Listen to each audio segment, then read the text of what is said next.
All right, photo basics. So this is for anyone who wants just some basics on how Canon DSLRs work. A lot of you already know this stuff. Feel free to jump forward to the camera control section, but if you just want a little bit of review section, we're just going to spend 5 minutes here. All right, this is a DSLR, digital single lens reflex camera. Single lens is pretty obvious. We got one high quality lens on the camera. Inside the lens is an aperture unit that can open and close so that you can adjust the amount of light coming in the camera. So f1.4 lets in a lot of light, f22 lets in very little light. So one reason to have this is just simply to control the amount of light coming in the camera. The other reason is it controls the depth of field, or how much is in focus. So 1.4 will give us very shallow depth of field, leaving the background and foreground potentially out of focus.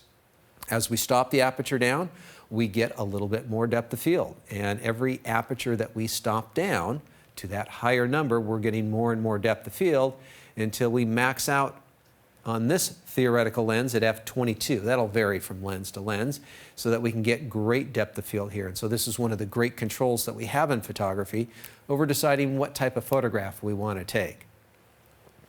Next up, the light continues through the lens into the camera where we get to the mirror. That's the reflex portion of single lens reflex.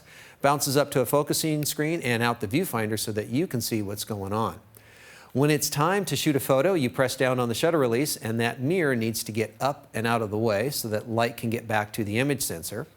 But before it gets to the image sensor, it needs to get past the shutter unit, and there is a first curtain and a second curtain. First curtain is blocking the image sensor, and it will slide away with its 4 doors. You'll be able to see it here. Sliding away, that is your exposure. And then the second curtain will come in and close it off. And that way, each pixel is exposed for exactly the same amount of time. Now, the shutter speeds and the shutter allow us to control how much light gets into the sensor.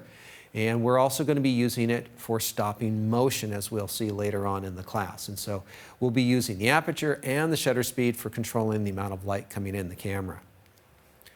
One of the most important aspects on a digital camera is the sensor, and specifically the size of the sensor. And there's a lot of different size sensors available in the different cameras available today.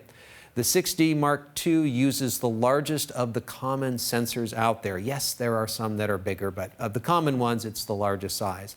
And this is based on 35mm film, which is a very popular standard for many, many years. And it uses the same size sensor, so you could use lenses back from the film era of Canon cameras. This is said to have a crop factor of 1.0 because it is the same as 35mm film. And there are a variety of other cameras that have smaller size sensors. Many of the Canon cameras have a 1.6 crop factor on them. Those are a lot of the lesser expensive cameras. And so this camera is using the full frame sensor.